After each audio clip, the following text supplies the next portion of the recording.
Hello student, I hope कि आपने transcription in prokaryote पढ़ लिया होगा। ठीक है, अब मेरा नेक्स्ट टॉपिक है ट्रांसक्रिप्शन इन यूकैरियोट्स। ओके, तो सबसे पहले हम देखेंगे कि ट्रांसक्रिप्शन इन यूकैरियोट्स कैसे होता है। ओके, जैसे कि आपने पहले पढ़ा होगा कि ट्रांसक्रिप्शन क्या होता है। ट्रांसक्रिप्शन में हम क्या करते हैं, डीएनए से क्या बनाते हैं, आरएनए। ओके, आरएनए से क्या बन रहा है, प्रोटीन। हम डीएनए से जो आरएनए बना रहे हैं दैट इज कॉल्ड ट्रांसक्रिप्शन।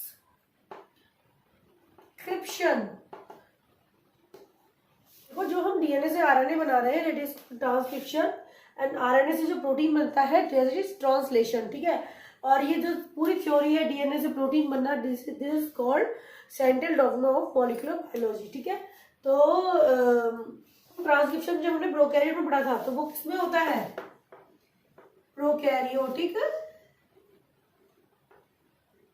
में। कहा होता है, साइटोप्लाज्म में। कहा होता है, साइटोप्लाज्म में। लेकिन हम यूकैरियोट्स की बात करें, इसमें ट्रांसक्रिप्शन कहाँ होता है, न्यूक्लियस। ठीक है, कहाँ होता है, न्यूक्लियस में। प्रोकैरियोट का ट्रांसक्रिप्शन साइटोप्लाज्म में होता है एंड यूकैरियोट्स का न्यूक्लियस में होता है। साइटोप्लाज्म में क्योंकि इसके पास कोई भी सेल वॉल नहीं होती है। ठीक है, सारे ऑर्गेनल्स फ्री होते हैं, तो इससे सारा जो डीएनए होता है कहाँ होता है, साइटोप्लाज्म में होता है। जबकि हमारा यूकैरियोट्स का जो डीएनए होता है वो कहाँ होता है, न्यूक्लियस में होता है। ठीक है, न्यूक्लियस में ट्रांसक्रिप्शन होने के बाद ट्रांसलेशन कहाँ होगा, इसका साइटोप्लाज्म में होगा। ठीक है, तो अगर लोकेशन पूछी जाएगी प्रोकैरियोट्स में कहाँ होता है ट्रांसक्रिप्शन, साइटोप्लाज्म में, एंड यूकैरियोट्स में ट्रांसक्रिप्शन होता है न्यूक्लियस में। ठीक है, देखो ट्रांसक्रिप्शन में क्या होता है कि जो हमारा जेनेटिक इंफॉर्मेशन होती है को हम कॉपी करते हैं। क्या करते हैं, copy in the form of RNA. ठीक है, in the form of RNA. देखो, जो ट्रांसक्रिप्शन में क्या होता है, जो हमारी जेनेटिक इंफॉर्मेशन किसमें होती है, डीएनए में। ठीक है, उसको हम कॉपी करते हैं, as a template strand use करते हैं और क्या बनाते हैं, आरएनए, जो कि क्या कोड करता है आगे जाके, प्रोटीन, जिससे कि जीन एक्सप्रेशन वगैरह जो भी सारी चीजें होती है। ठीक है, तो क्लियर। तो हम ट्रांसक्रिप्शन में आज यही पढ़ेंगे कि ट्रांसक्रिप्शन जो यूकैरियोट्स में हो रहा है वो किस तरह हो रहा है, कौन कौन सी जो ट्रांसक्रिप्शनल यूनिट है जो इसमें काम आती है। ठीक है, तो आज इसके बारे में हम पढ़ेंगे।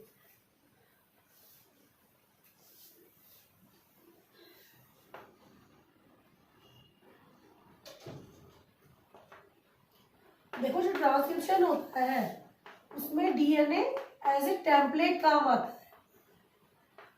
ठीक है, टेम्पलेट का मतलब है कि डीएनए को यूज करके हम क्या बनाएंगे, आरएनए बनाएंगे। ठीक है, डीएनए को यूज करके क्या बनाएंगे, आरएनए बनाएंगे। अब क्या होता है कि अगर हम सोचे कि डीएनए का जो एक डबल हेलिक्स स्ट्रक्चर है, ठीक है, ये डीएनए हो गया, ये डबल हेलिक्स हो गया। ओके, अब देखो डबल हेलिक्स जो डीएनए है इसका जो एक स्टैंड होता है, जो अगर मैं इसको खोल दूं, ये डीएनए हो गया अनवाइंडिंग डीएनए, जो इसका एक स्टैंड होता है, ठीक है, वो ही एज ए टेम्पलेट काम आता है। तो हमारे मन में ये क्वेश्चन भी होता होगा कि हम डीएनए के दोनों स्टैंड को ही काम क्यों नहीं ले सकते। ठीक है, दोनों ही स्टैंड इसके आरएनए क्यों नहीं बना रहे हैं। तो अगर हम इस बात को भी अगर एक बार सोचे कि डीएनए के दोनों स्टैंड क्यों नहीं बना रहे हैं, देखो क्यों नहीं बनाते हैं, क्योंकि अगर हम एक सिचुएशन में देख ले कि डीएनए का एक स्टैंड जो अगर ये 5' to 3', 3' to 5', ठीक है, ये क्या हो गया, अपना डीएनए हो गया। अब इस डीएनए ने मान लो ये दोनों टेम्पलेट किसके हो गए, आरएनए बना दिया। ठीक है, तो ये क्या होंगे, एक दूसरे के कॉम्प्लीमेंट्री होंगे। ठीक है, ये क्या होंगे, एक दूसरे के कॉम्प्लीमेंट्री होंगे। कॉम्प्लीमेंट्री होने से क्या होंगे, ये क्या बन जाएंगे, डबल स्टैंडर्ड आरएनए बन जाएगा। ठीक है, और डबल स्टैंडर्ड आरएनए बन जाएगा, और डबल स्टैंडर्ड आरएनए क्या होता है, किसी भी प्रोटीन को कोड नहीं करता है, इसलिए क्या होता है, केवल सिंगल टाइप का ही डीएनए बनता है। अगर हम देखें कि मान लो हमारा डीएनए का केवल एक ही स्ट्रैंड टेम्पलेट बना रहा है, मान लो अगर हम सोचे कि हमारा दोनों ही डीएनए के दोनों स्ट्रैंड आरएनए बनाएंगे तो क्या बन जाएगा, double stranded DNA form, RNA form हो जाएगा, जिसे जो क्या होता है किसी भी प्रोटीन को कोड नहीं करता है। और मान लो ये एक दूसरे से बाइंड नहीं हो, ये हमारा डीएनए है डबल स्ट्रैंडेड, और ये क्या बन रहे हैं, आरएनए बन रहे हैं, ये आरएनए 1 और ये आरएनए 2, ठीक है। मान लो ये कंबाइन नहीं करे तो ये क्या बनाएगा, ये प्रोटीन 1 और ये प्रोटीन 2, ठीक है, दो अलग अलग प्रोटीन बना ले। तो दो अलग अलग प्रोटीन क्या करते हैं कि ये क्या करेंगे, जो हमारी जीन एक्सप्रेशन की जो क्रिया होती है इसको कॉम्प्लिकेट कर देते हैं, ठीक है, कॉम्प्लिकेट कर देंगे जिससे कि हमारा कोई जीन एक्सप्रेस नहीं होगा और हमारा प्रोटीन नहीं बनेगा, ठीक है। तो इसलिए डीएनए का केवल एक ही टेम्पलेट काम आता है बजाय कि दोनों टेम्पलेट के। ओके, नाउ नेक्स्ट है, नाउ नेक्स्ट देखेंगे डिफरेंस।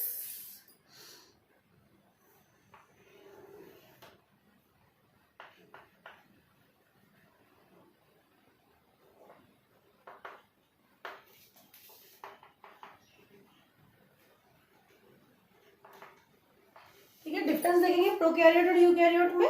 फर्स्ट क्या होगा कि ये किसमें होता है, इन साइटोप्लाज्म, और ये कहां पर होता है, इन न्यूक्लियस। ठीक है, हम ट्रांसक्रिप्शन की बात कर रहे हैं तो ये साइटोप्लाज्म में होगा और ये न्यूक्लियस में होगा, ठीक है।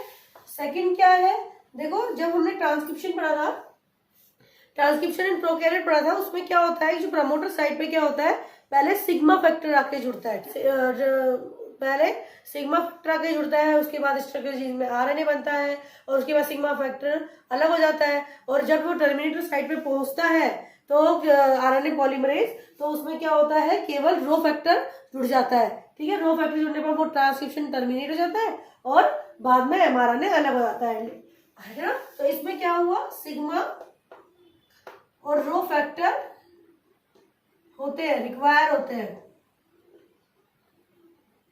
और इसमें क्या होता है, सिग्मा, ना तो इसमें सिग्मा फैक्टर होता है और ना ही रो फैक्टर होता है।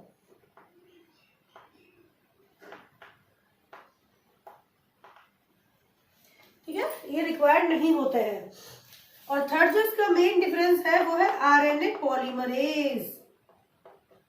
इसमें केवल एक ही आरएनए पॉलीमरेज होता है जो सारे काम करेगा, ठीक है, जो सारे काम करता है आरएनए पॉलीमरेज होता है। लेकिन इसमें कितने आरएनए पॉलीमरेज होते हैं, 3, ठीक है। इसमें कितने आरएनए पॉलीमरेज होता है, 3, और इसमें कितने पॉलीमरेज होता है, इसमें केवल एक ही पॉलीमरेज होता है जो सभी प्रकार के एमआरएनए को बनाता है, ठीक है।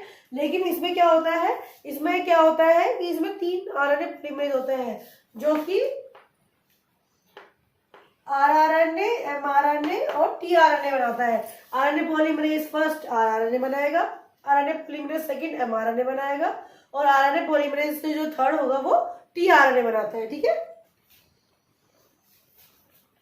So that is the main difference in the prokaryote cell and the eukaryote cell in the transcription.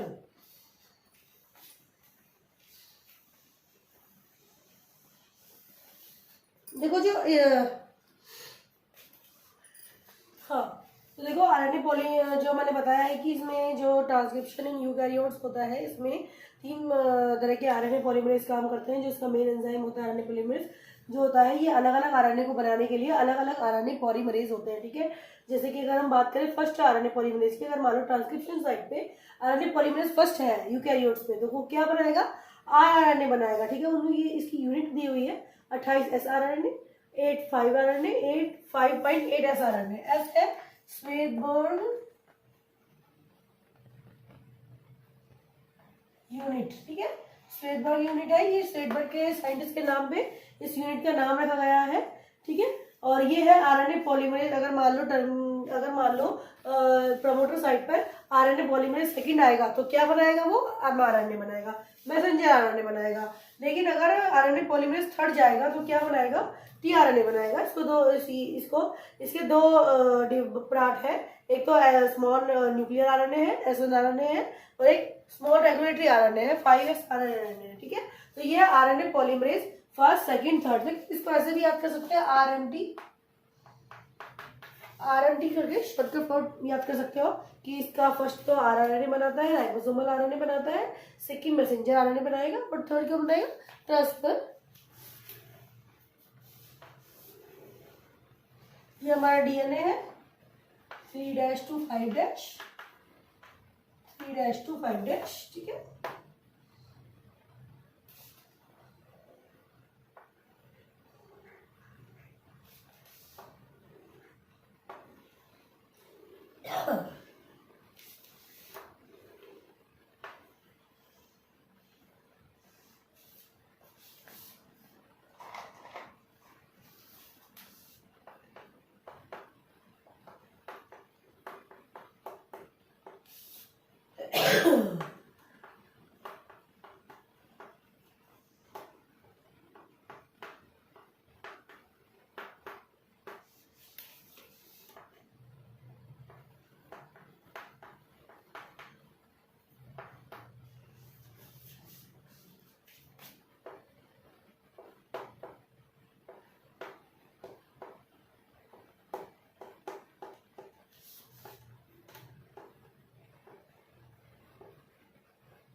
Transcription में कैसे होता है ट्रांसक्रिप्शन यूकैरियोट्स में, ठीक है।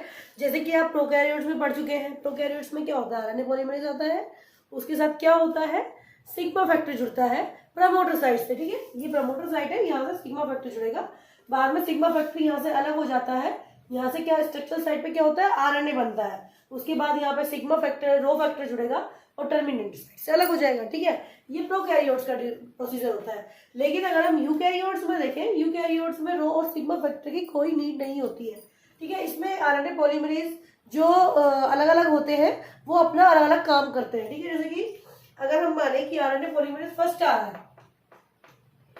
ठीक है, अब आरएनए पॉलीमरेज कहाँ आ गया, यहाँ पे आ गया आरएनए पॉलीमरेज को मैंने आरएनएपी लिखा है, ठीक है। आरएनए पॉलीमरेज यहाँ पे आ गया। अब उसने क्या करा कि यहाँ पे आने के बाद क्या हुआ, यहाँ से डीएनए खुलना शुरू हो गया, ठीक है। जैसे ही डीएनए खुला, देखो यहाँ पे आरएनए पॉलीमरेज आया, उसके बाद क्या हुआ, डबल हेलिक्स जो अपना डीएनए था वो शुरू हो गया। क्या होता है कि आरएनए पॉलीमरेज जो होता है वो आरएनए का स्ट्रैंड किस डायरेक्शन में रहता है, 3' to 5' डायरेक्शन में, ठीक है। अगर हमारी जो आरएनए पॉलीमरेज होता है वो 5' to 3' डायरेक्शन में आरएनए को बनाता है, ठीक है। तो हमारा जो पेरेंटल डीएनए का स्टैंड होता है वो किसी से उसमें होना चाहिए, किस डायरेक्शन में होना चाहिए, 3' to 5 में, जब तो हम बना पाएंगे ना। आपको पता है कि डीएनए हेलिक्स जो होता है वो क्या होता है, एंटी पोलैरिटी होती है उसकी। अगर एक हिस्सा उसका 3' to 5' है तो दूसरा क्या होगा, 5' to 3', ठीक है। अब आरएनए पॉलीमरेज आया, इसके और अब आरएनए पॉलीमरेज क्या होगा, स्ट्रक्चरल साइट पे जाएगा, ठीक है। स्ट्रक्चरल साइट पे जाते क्या होगा, आरएनए की न्यूक्लियोटाइड को ऐड करना शुरू करेगा। तो ये देखो इसने ऐड करी, जी के साथ क्या हुआ, सी के साथ जी, ए के साथ क्या होता है आरएनए में, यूरेसिल आता है, ठीक है। ए सब्स्टिट्यूट होता है यू का इन आरएनए, ठीक है। डीएनए में तो ए के साथ क्या होता है, टी करता है, लेकिन ए के साथ टी पेयर करता है, लेकिन आरएनए में क्या होता है, यूरेसिल पेयर करता है, ठीक है। टी के साथ ए, जी के साथ सी के साथ जी, जी के साथ सी, ए के साथ यू। अब इसने क्या करा, एक आरएनए का एक स्टैंड बना दिया, दैट इज कॉल्ड आरएनए। और ये अगर हम बात कर रहे हैं आरएनए पॉलीमरेज फर्स्ट की, तो मैंने आपको बताया था कि आरएनए पॉलीमरेज फर्स्ट में क्या बनता है, आरआरएनए बनता है, ठीक है। ये आरआरएनए आया, उसके बाद यहाँ पे आरएनए पॉलीमरेज, ये आरएनए पॉलीमरेज जो होता है वो अपना काम कर रहा है, ठीक है। अब यहाँ पे नई न्यूक्लियोटाइड ऐड होगी। अब क्या होता है, जैसे ही ये यहाँ पे टर्मिनेटर साइट पे पहुंचेगा, आरएनए पॉलीमरेज यहाँ पे ये खत्म हो जाता है, न्यूक्लियोटाइड ऐड खत्म हो जाएगी और ये जो सीक्वेंस है, ठीक है, वो कैसे बाहर आ जाएगी, इस तरह से बाहर आ जाएगी, 5' to 3'। ये क्या है हमारा, आरएनए। ठीक है, ये क्या है? आरएनए। अगर मैं बात करूं कि आरएनए पॉलीमरेज फर्स्ट आया, ठीक है, और अगर मैं बात करूं कि मान लो यहाँ पे आरएनए पॉलीमरेज सेकंड आया, तो ऐसे ही आरएनए पॉलीमरेज सेकंड पे प्रमोटर साइट से अटैच होगा, अटैच होने के बाद डीएनए खुलेगा और स्ट्रक्चर साइट पे नई न्यूक्लियोटाइड ऐड होगी, और नई न्यूक्लियोटाइड ऐड होने के बाद जैसे ही वो टर्मिनेटेड साइट पे पहुंचेगा आरएनए पॉलीमरेज, तो उससे क्या बन जाएगा? टीआरएनए। ठीक है, ये तो फर्स्ट से बनता है और ये थर्ड से बनता है, इसी तरह बनता है। और और मान लो यहाँ पर आरएनए पॉलीमरेज सेकंड आया, तो क्या होगा? वही आरएनए पॉलीमरेज पहले प्रमोटर साइट पे आएगा, उसके बाद जैसे ही प्रमोटर साइट से अटैच होगा, नई न्यूक्लियोटाइड ऐड होना शुरू हो जाएंगी स्ट्रक्चर साइट पे और आरएनए बनेगा। ठीक है, आरएनए एमआरएनए, और एमआरएनए के बाद क्या होगा? टर्मिनेट साइट पहुंचते ही खत्म हो जाएगा। ठीक है, तो जो यहाँ से हमारा जो एमआरएनए बनता है वो क्या होता है? यहाँ पे एमआरएनए ना बनकर क्या बनेगा? एचएनआरएनए बनेगा। क्या बनेगा? एचएनआरएनए बनेगा। एचएनआरएनए क्या होता है? एचएनआरएनए होता है हेट्रोजीनस न्यूक्लियर, ठीक है, हेट्रोजीनस न्यूक्लियर आरएनए होता है। ठीक है, एक बार फिर से देख लेते हैं कि जब हमने बताया है कि आरएनए पॉलीमर फर्स्ट और थर्ड आएंगे तो क्या बनेगा? आरआरएनए और टीआरएनए बनेगा। ठीक है, ये तो क्या होंगे? न्यूक्लियस में बन गए, अभी साइटोप्लाज्म में चले जाएंगे आरएनए। लेकिन क्या होगा अगर मान लो आरएनए पॉलीमर सेकंड आ रहा है ट्रांसक्रिप्शन साइट पर यूकैरियोट्स में, तो उसमें एमआरएनए की बजाय क्या बनेगा? एचएनआरएनए। ये एक प्रीमेच्योर एमआरएनए, प्रिकर्सर एमआरएनए होता है। ठीक है, और इसको हेट्रोजीनस न्यूक्लियर आरएनए भी बोलते हैं। क्या होता है कि इसमें कुछ पोस्ट मॉडिफिकेशन होते हैं, पोस्ट ट्रांसक्रिप्शन मॉडिफिकेशन होते हैं, उसके बाद ये एमआरएनए में कन्वर्ट होता है और उसके बाद ये क्या होता है? न्यूक्लियस में ट्रांसफर कर दिया जाता है। देखो जो हमारा आरएनए बन रहा है, आरएनए हमारा किस तरह बन रहा है? 5' to 3'। ठीक है, ये क्या है? एचएनआरएनए है। ठीक है, इसमें क्या होता है? ये जो एचएनआरएनए है ये हेट्रोजीनस न्यूक्लियर आरएनए है, जो ये क्या होता है? इमेच्योर होता है, इसको हम मेच्योर करेंगे पहले।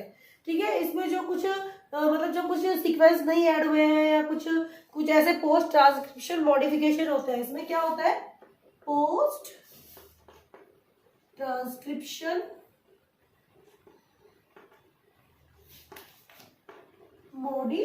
मॉडिफिकेशन। ठीक है, इसमें क्या होता है कि पोस्ट ट्रांसक्रिप्शन मॉडिफिकेशन होते हैं, जिसके थ्रू ये क्या बनता है? एक मैच्योर एमआरएनए में बनता है, उसके बाद ये न्यूक्लियस में जाता है। ठीक है, इसमें 3 स्टेप आते हैं। पहला है कैपिंग, दूसरा है टेलिंग, ठीक है, तीसरा है स्प्लाइसिंग।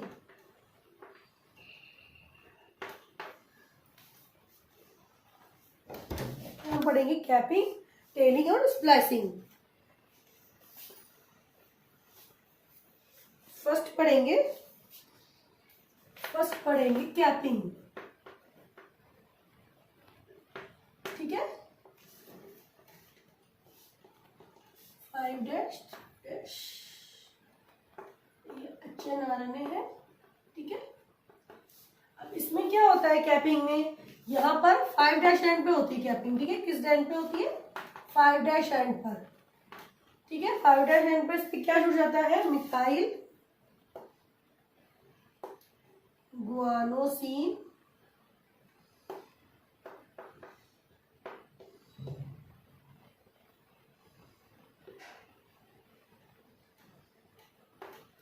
फाइव डैश ग्रुप पर क्या जुड़ जाता है? कैपिंग में क्या होता है कि 5' एंड पर मिथाइल गुआनोसिन ट्राइफॉस्फेट ये होता है, ग्रुप ऐड आता है। तो कैपिंग में क्या हुआ कि जो 5' एंड पर ये वाला ग्रुप जो ऐड हो गया। ठीक है, सेकंड है टेलिंग। पूछ बनती है, टेल बनती है। ठीक है, टेल पीछे की तरफ होती है, तो हमारा पीछे का हिस्सा क्या है?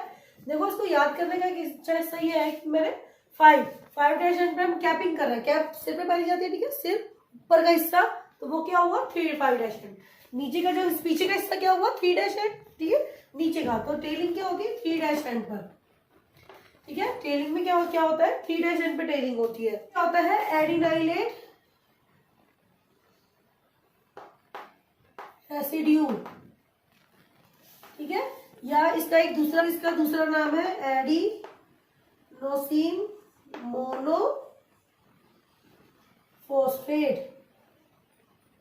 टेल ग्रुप पे क्या होता है, जो 3' एंड होता है, ठीक है, इसमें क्या होता है, एडिनोसिन या एडिनाइलेट के बहुत सारे रेसिड्यू होते हैं। वो कितने लंबे होते हैं, 200 to 300 बेस पेयर्स लोग जो होते हैं रेसिड्यूज, वो इस पर ऐड हो जाते हैं, ठीक है। ये क्या चल रहा है, सारी post transcription modification. First capping है, सेकंड है टेलिंग। कैपिंग में क्या हुआ, कैपिंग में मिथाइल गुआनिसिन ट्राइफॉस्फेट ग्रुप ऐड हो गया। टेलिंग में क्या हुआ, एडिनाइल रेसिड्यू जो कि 200 से 300 बेस पेयर लॉन्ग होते हैं, वो जुड़ जाते हैं, ठीक है। अब थर्ड है स्प्लाइसिंग।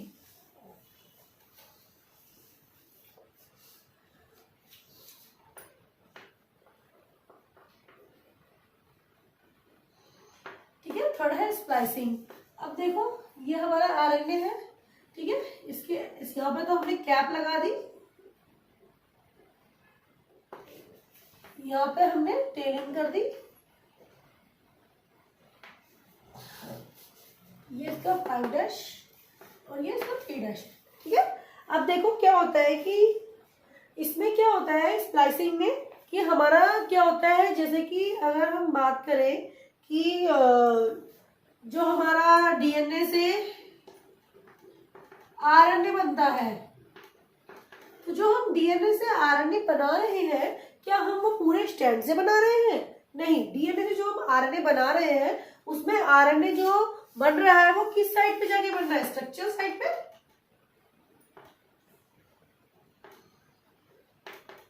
ठीक है। किस साइड पे जाके बनता है, स्ट्रक्चर साइड पे जाके बनता है आरएनए, और टर्मिनेटर साइड पे खत्म हो जाता है। इट मींस क्या हुआ कि डीएनए का एक स्ट्रक्चर पोर्शन ही क्या बनाता है, आरएनए बनाता है। उसी तरह से अगर हम देखें कि स्प्लाइसिंग में क्या होगा कि जो हमारा आरएनए एमआरएनए बनेगा, जो एचएनआरएनए है, ये पूरा का पूरा एमआरएनए नहीं बनाएगा। क्या नहीं बनाएगा, पूरा का पूरा एमआरएनए नहीं बनाएगा। इसी ही बोलते हैं स्प्लाइसिंग। इसमें क्या होते हैं, कुछ कोडिंग और नॉन कोडिंग सीक्वेंसेस होते हैं, ठीक है। क्या होते हैं, कोडिंग और नॉन कोडिंग, एक्सोन और इंट्रोन।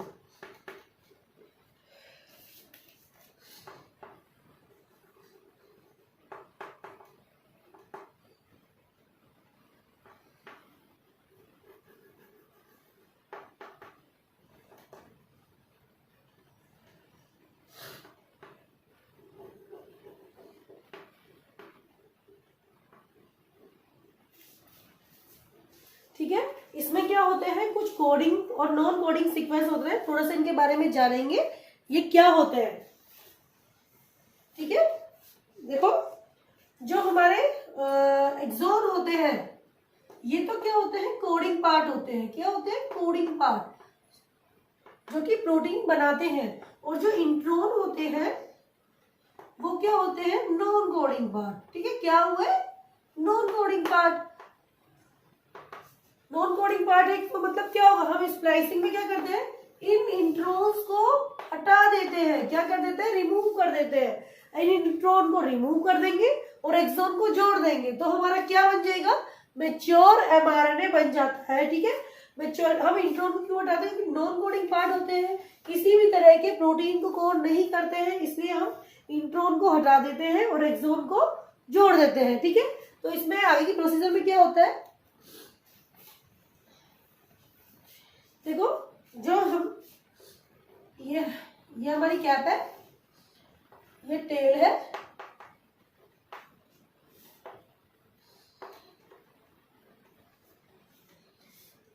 देखो हमने इंट्रोन को हटा दिया, इंट्रोन को हटा दिया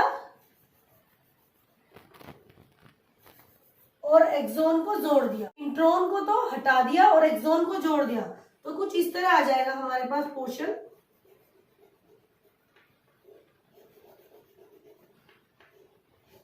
तो हमारे पास कुछ इस तरह की स्ट्रक्चर आ जाएगी, ठीक है। That is called mature RNA, messenger RNA. इसमें वो सारी इंफॉर्मेशन होती है जो कि प्रोटीन को कोड करने के लिए चाहिए होती है, ठीक है। तो ये हमारा जो पोस्ट ट्रांसक्रिप्शन मॉडिफिकेशन में क्या होगी, कैपिंग, टेलिंग एंड स्प्लाइसिंग। ठीक है, अब देखो नेक्स्ट हमारा ये पार्ट आता है कि स्प्लाइसिंग करता कौन है।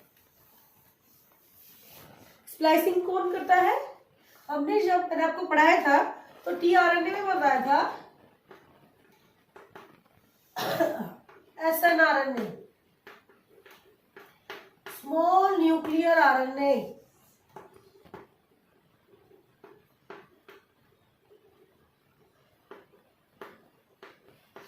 ठीक है, ये करता है स्प्लाइसिंग।